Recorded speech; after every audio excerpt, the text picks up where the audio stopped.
snowstorm in Virginia. Well, doesn't this story sound very, very familiar to one story that happened here in Atlanta back in 2014, was it? I even talked about it here. Snowmageddon down in Atlanta when we all got stranded on the I-285. I was stuck on there for about 13 hours. My girlfriend was stuck on there for 24 hours. Okay, well, about 20 hours. Yeah, I remember talking to you guys about this, and I remember everybody saying, like, how could something like this happen? It's just, you guys are so silly. You don't know how to drive in the snow. And, you know, we got a whole bunch of flag, even though I had to explain to people that the reason why things happen so quickly is because, one, yeah, we're not used to snow. But two, we got a lot of snow that day, and it completely iced and snowed over the roads. We ain't had nothing plowing shit. We ain't even had plowers then. Okay, and if we did, it was one, okay, for the whole fucking city, you know. So we were stuck on the freeway, okay, and trucks was breaking down, running out of gas, you know, which makes things even worse as the damn snow and the ice continues to build up. You got all these cars that are sitting there. Once the snow finally stops, now we got ice on the ground. How everybody supposed to get home, child? I slipped and slid and slided all the way to as close to the house as I could get. And then finally I had to just park my car and walk. Okay. And I walked home, and I got home probably about 11:30 that night. I got off of work at 12 o'clock that day. And, they let us leave early. I made the mistake of going to Chipotle before I got on the highway. And yeah, bitch was stuck on the highway. When I got home, Jada, who was in middle school, probably like 6th grade, she was the only one here. Joe was in high school. And so she probably was in the 7th grade, and Joe was in 9th grade. But Jada was the only one here because her school was close. So she was able to just get home. She had been home since like 2 o'clock. But she was home by herself. I finally got here about 11. Joe probably didn't get here till like 2 in the morning. Okay, and he went to Westlake High at the time. But they couldn't leave school because the streets were so iced over. Anyway, you guys, it was a mess, right? Now, fast forward 7 years later, or 8 years later, and now here we are, is going the same exact scenario in Virginia. Same exact. And Virginia used to having snow, I'm sure. Okay, but it's all about the breakdown of the transportation. If people cannot move their vehicles and it's ice on the roads, you know, the traffic is jammed, is gridlocked on the streets, you can't get on and off the highway, you just got to sit your motherfucking ass there. I mean, that's all you can do. Yes, it's cold. You better start preserving some gas. You better figure out some peace situations if you got to go to the bathroom, and you just really have to just sit there. And that's really just kind of what those people had to do. Now, they were there longer. It was 24 hours, 30 hours. People weren't able to move. I think they said an Amtrak train sat for 30 hours. People couldn't get off. And yeah, it's frustrating and it's scary in some in some points, because what if you had a medical emergency, but yeah, it's just, it happens. Like, it happens. And when I was watching the video, I mean, I wasn't laughing, obviously, because I don't want people to be stuck in the snow and stuff like that. But I had to smirk to myself because I was just like, well, see, here it goes again. Like, it's the exact same scenario as what we went through here in Atlanta. So people need to realize that can happen anywhere, because all you need is the breakdown of all of those parts. Okay, if the moving parts ain't moving no more, then that's what happens. So I hope all of my rock stars that's up in that area, that you guys are safe, that you guys wasn't stuck in the snowmageddon out there in Virginia. But if you were, y'all just kind of let me know what y'all did. Because I remember I was just sitting in the car, honey. Instagram wasn't what it was then. I mean, but we did do Instagram back then, so I was Instagramming. But I was just sitting there frustrated. I was just like, I'm never gonna get home. And my kids, like, I was worried about Jada, and Mr. was out of town. He was in Louisiana, so. It was a mess, child. It was a mess. So, yeah, y'all let me know what y'all did.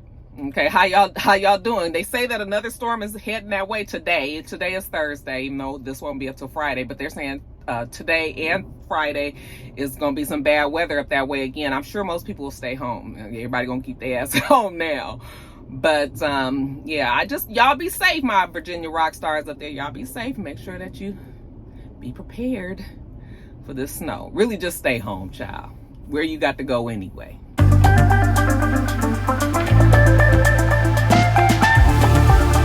right, you guys. So this morning I woke up to news that the authorities in the murder investigation of rapper Young Dolph have identified a suspect in the shooting murder. Okay, 23-year-old rapper Straight Drop. Okay, mama named him Justin Johnson, is alleged to be the person who shot and killed Young Dolph at the cookie store.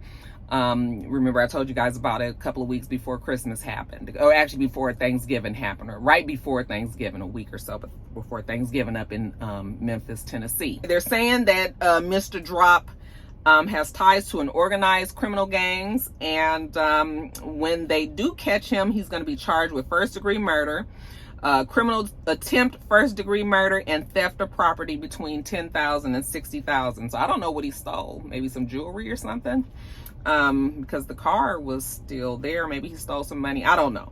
But yeah, you guys, his face is everywhere all over social media. It's just a matter of time before they catch him. On top of that, there's a $15,000 reward for, anybody that has information that leads towards his him being apprehended. And honey, that $15,000 is gonna look good to somebody.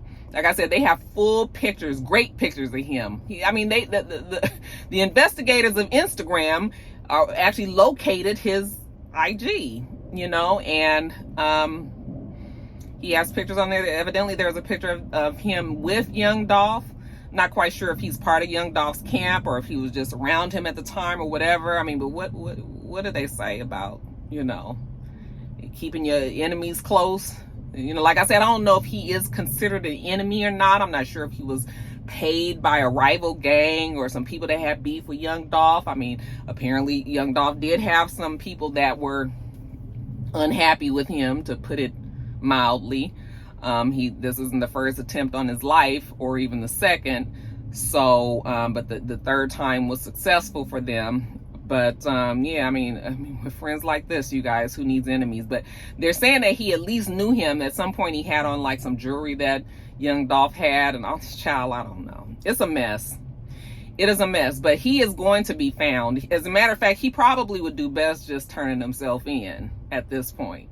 Okay, because how far can you run when everybody knows what you look like? I know Young Dolph's family is talking about how difficult this has been for them.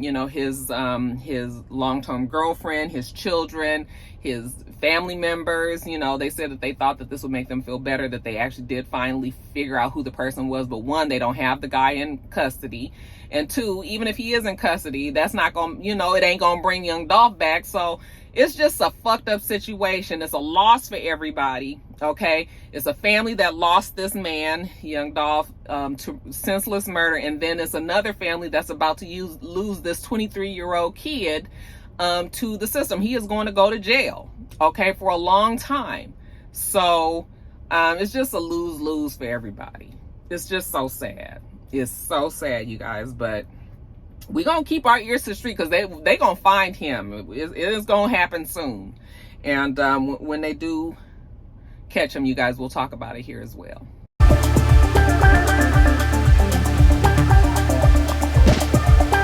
right, you guys, y'all feel like talking about Tristan for the streets Thompson? I know people's tired of talking about him, child. What else is there to say about Tristan? Tristan is out there doing what the hell he want to do, trying to be in a relationship evidently with Chloe, or is Chloe just trying to be in a relationship with him at this point? Okay. And he's still seeing other people.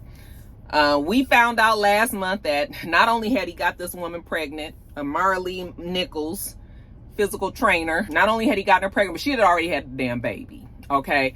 Now that they've been able to have a paternity test, it has been established that he is the father. Now he puts out an apology. Nigga, we already knew that you was the damn daddy. Because she had already released the text messages where he was threatening her and saying, you might as well take the $75,000 because I'm not going to be involved in the child's life. And, you're not gonna get no money from me because I'm gonna be retired and I'm only gonna have a little income and you only gonna get a couple of $100 a month and all of this shit. Okay, so he had already kind of admitted that that was his child. He knew it was his kid back then, but now he's saying since the paternity test had come out, now he's looking forward to an amicable relationship with his son, okay, that was born. I was like, Tristan, you're so full of shit. See, the thing I don't understand about people like him is, first of all, you're not married to Chloe. So if you can't stay faithful, nigga, be single. Then you can fuck on whoever you want. Why do you have to keep on being in a relationship with somebody just to turn around and do this, you know? And it's hard to feel sorry for Chloe because this ain't the first, second, third, fourth, fifth time that he done did this. Okay? You know, when a motherfucker make a mistake one time, maybe two. I don't even know about two, but you know, one time you be trying to give him some space to change and, you know, all of that. If we say we're gonna work on it, then fuck it, we're gonna work on it. Okay? But if you keep on continuously doing these things, you know, that's like a narcissistic, egotistical, like he you know, he puts out this apology, you know, to Chloe and to his daughter and saying how they didn't deserve it and all of this stuff. And I'm thinking to myself, like, you are such a fuck nigga. You are so bitch made because it don't have to be this difficult. It's like you looking for clout too. You a fucking NBA player. You don't need the Kardashians, and the Kardashians is a public family, publicly known. The name, like, you already know anything that you do is going to come out. It's not like you can just fuck around and it don't be known. Like, this is going to come out. So I just don't understand. I understand why he puts himself in this situation, you know. And it's just my hope that Chloe can find it within herself to realize that he is not for you, girl.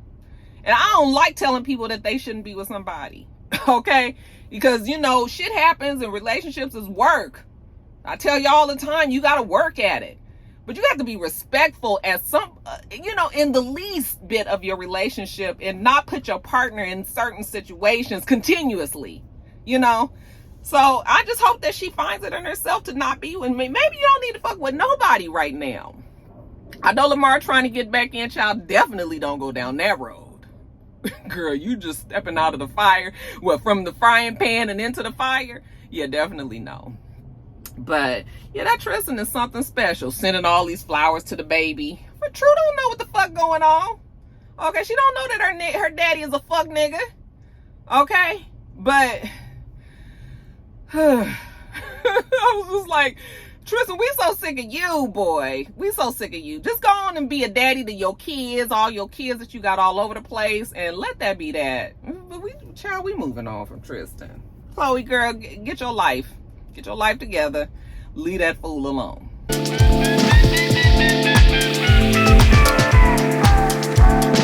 All right, you guys, we got to send up a rest in peace to our girl, Betty White. Died just 3 weeks shy of her 100th birthday. I was so shocked. Mr. sent me a text message because I was outside doing a video when he, was I doing a video? I was doing something. No, maybe, yeah, I think I was doing a video. No, I wasn't because it was New Year's Eve. Anyway, it don't matter. But I was outside and I was walking blue probably. And Mr. sent me a text message and I was just like, God, I cannot believe that she died. You know? Actually, I was doing a video, I believe. Child, it don't matter. But I was just like, she almost made it to 100, you guys. But I guess God was like, listen, it's so much fool fucking nickerdry that's about to go down in 2022. We're not going to even let you be witness to none of this shit. We ain't even going to bring your foot into 2022. Okay? And the Lord then pulled her up a yonder. And at 99 years old, you guys, I think we can all say job well done. Okay? We love Betty White. Because we know for a fact that Betty White has lived through a lot of different things, a lot of different seasons, a lot of things that have happened when it comes to race, when it comes to tolerance of people, differences in lifestyles. The good thing about Betty White is that she fancied herself as a comedian as well. So she is a comedic actress, I should say. So a lot of times comedians have like more tolerance of differences in people.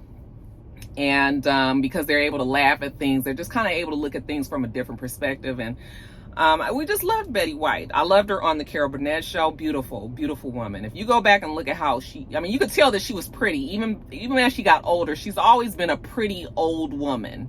Okay. Of course, she's 90s and stuff. She's definitely older now, but was older then, but she's always been a good looking, but she was beautiful on Carol Burnett. Beautiful, you guys. And we loved her on Mama's Family, and we loved her on Golden Girls.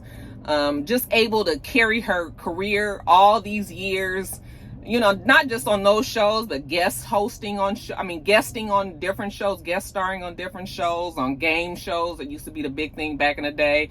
Just always been around and always having that sense of humor that, we loved. And yeah, it was sad. It was sad, but it wasn't like I wasn't like, damn, because 99 years, like I said, you guys, she lived her life.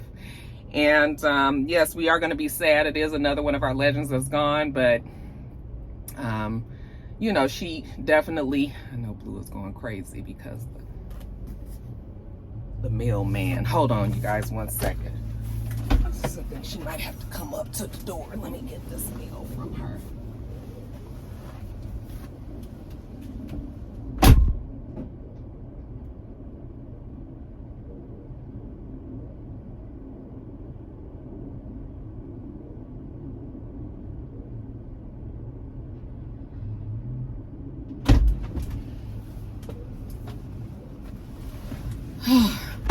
Okay, you guys, sorry, that's a box. There's some perfume I ordered. I'm excited, y'all. I done fell down the perfume rabbit hole so bad. It's been terrible. But Blue goes crazy when the mail people walk up, so I didn't want him scaring the mail lady. But anyway, yeah, this was a huge loss for the entertainment industry, the entertainment world, Hollywood, just so many people. She meant a lot to everybody. They're asking. So her funeral, they're planning the funeral, but the family is doing it privately. They said that that's what her wish was. She didn't want no big fuss. She didn't want no huge, even though I'm sure that they're going to do things for her, in memoriam for her. But I think that her funeral is probably going to be a small private funeral for her family. But if you are a fan of Betty White and you want to somehow do something for her, they're asking people to, on her birthday, make a donation to like an animal shelter or some rescue mission for animals, because she was very passionate about working for rescue animals and things like that. So if you can find a place where you can just donate at least $5, that would be making a difference, donate it in her name, that would be something special for her on that day. Okay, but that is it, you guys. It's the closing of a chapter. Didn't make it into 2022. She was 99 years old. She will be missed by many, many, many people. You guys, rest in peace to Betty White.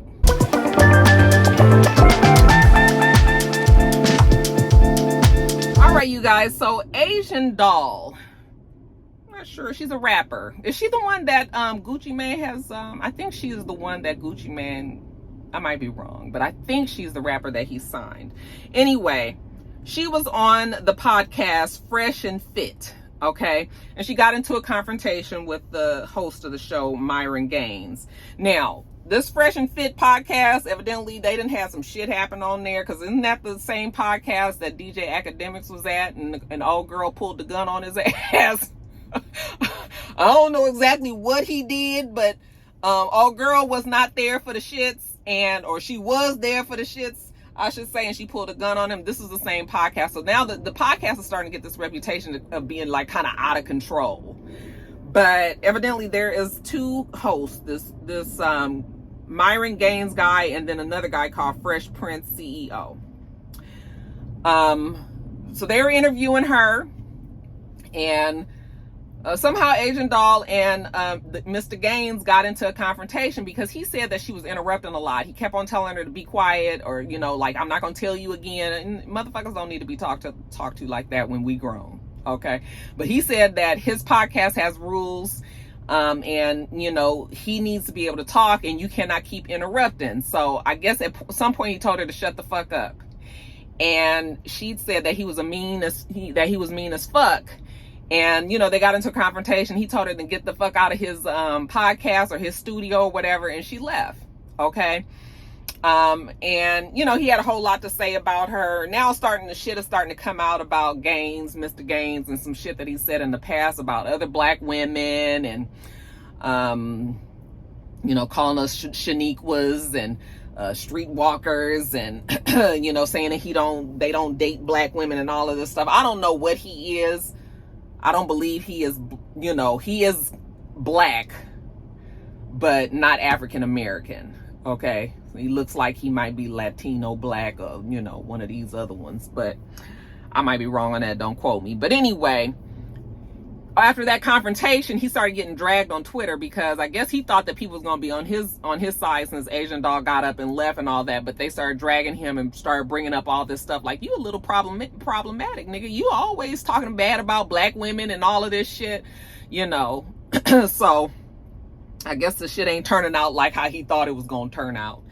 But I don't know who none of them people are. I only listen to a few podcasts. You guys, I'm really just not really into podcasts. I gotta get with the times, y'all. Y'all know a bitch old, okay? Take me a little extra time to get with the times. But yeah, y'all, that's what's happening. That was what's happening there.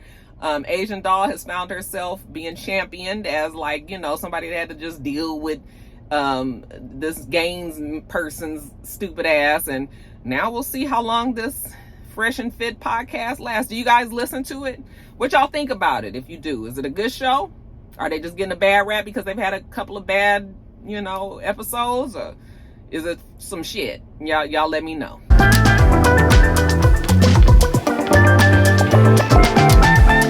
All right, you guys, so your boy Jason Derulo. So, honey, Jason Derulo was minding his own fucking business. Evidently, he had just left, you know, a night of clubbing, partying at the area out in Las Vegas. Okay, like I said, minding his own damn business. And there seemed to be two gentlemen there that was, let TMZ tell it. They say that they mistakenly called him Usher a couple of times, and I suppose that was supposed to make him so mad that he went off on him. When I tell y'all he went off, when I'm telling you, this motherfucker was trying his hardest to get to them. Okay? And evidently, now, you know, he real swole. He a bufferino, right? The nigga is big, but he also must be kind of tall. I wasn't really clear on how tall Jason Derulo was, but it was clear in that fight that the security could not quite get Jason under control. And he was so mad that he was determined to get to them two guys. Now, if you see the video and you see exactly the rage that was behind Jason Derulo's, or the anger that was behind him fighting, then you would know, like I would know, that him being mistakenly called Usher was not what set that shit off. That kind of anger that he had was some shit that a motherfucker said to you that was real slick, probably racial. And, you know, listen, Jason Derulo is a celebrity. Celebrities have to pick their battles, okay? Because battles, especially when it results in a physical confrontation or a fight like this, can cost you, all right? So somewhere along the night, somewhere along that confrontation that them two had, Jason Derulo added up in his mind that it was worth it for him to choose this damn battle, all right? Because you're gonna have to end up paying. But that did not stop him, okay? Now, it was clear that the switch had been flipped, and honey, he couldn't bring it down no more, but he was gonna beat some ass. And from what I could see from the video, this nigga did get a couple of good hits in. Did y'all see what at the end of the video where he was beating on that guy so bad, and then he fell on top of him? That's when you know you can't get control of nothing. Everybody falling and shit. I know somebody had a, like, scraped up face, or, you know, it had to be some shiners or something. But yeah, I was just like, no, that's not from him being called Usher. First of all, yeah, it's sort of annoying when people mistake you for somebody else, but that's not an insult. That's not enough to do what he did. Them motherfuckers called him a nigga, said some real foul to him, and he was just like, oh yeah, you got the right one today. And honey, that Jason Derulo was swinging for his life. I was like, baby, I hope you got your checkbook ready, because this is gonna cost you. But like I said, he obviously felt that it was worth it, because them guys are gonna sue him, definitely. They're gonna have to settle out of court, because he definitely, we got it on video. He got some good licks in, y'all. Did y'all see the video? Ooh, he was wearing them out.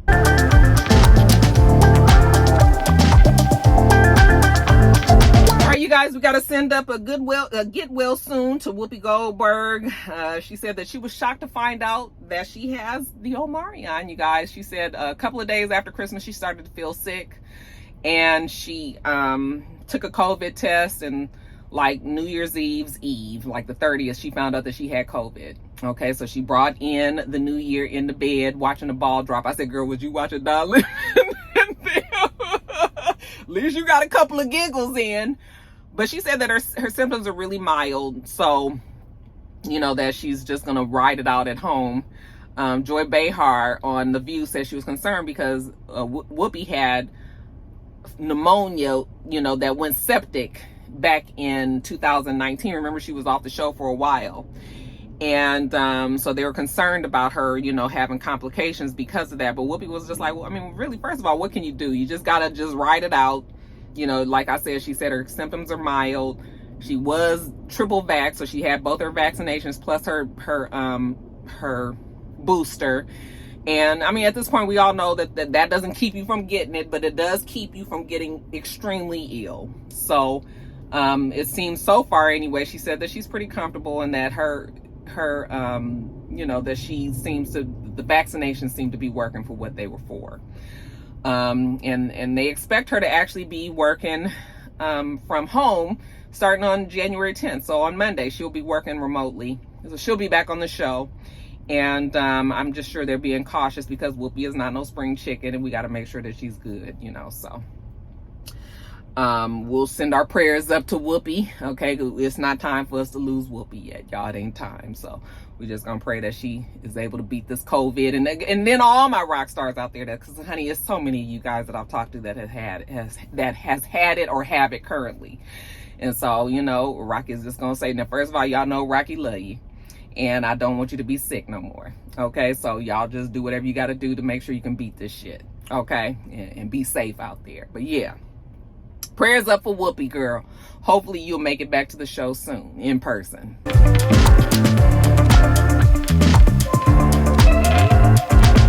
And then last story, you guys, just real fast. We had a couple of breakups. Chanel Iman and Sterling Shepard, after 4 years of marriage, they have called it quits.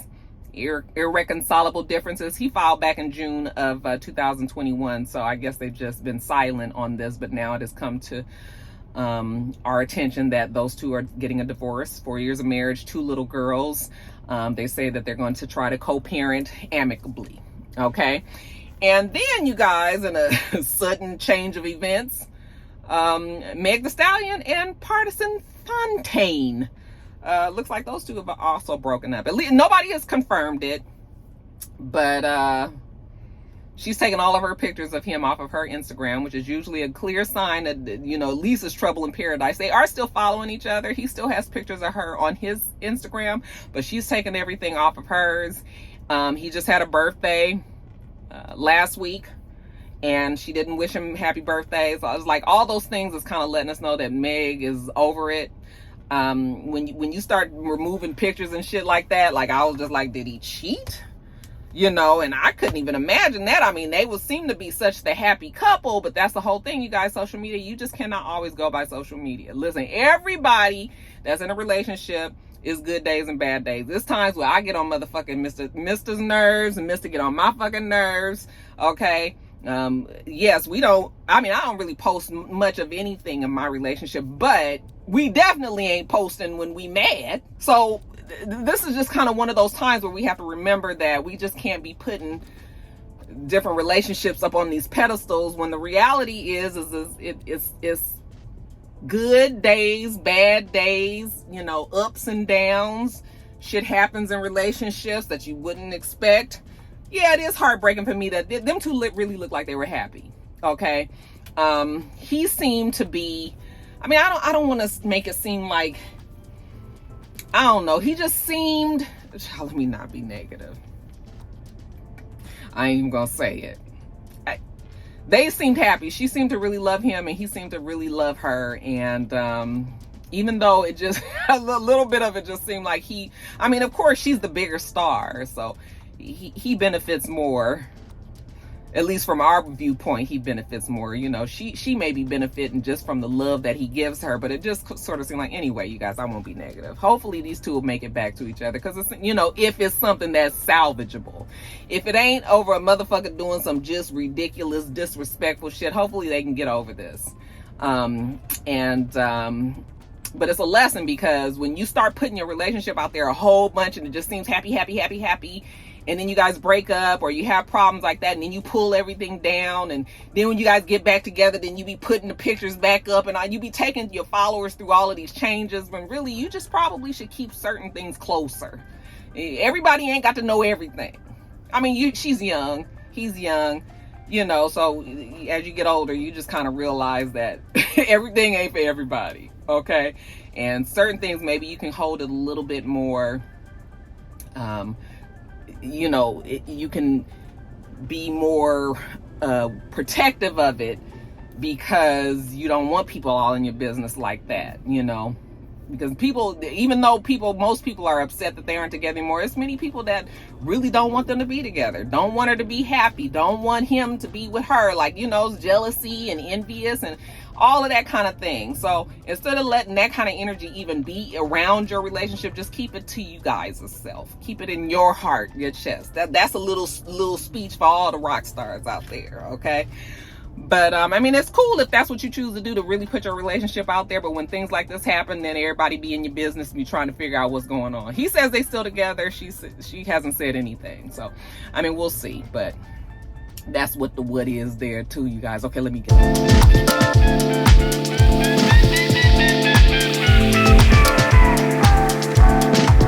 All right, you guys, gotta go. We do this every single week. So make sure that you rate, comment, and subscribe, and make sure you come back.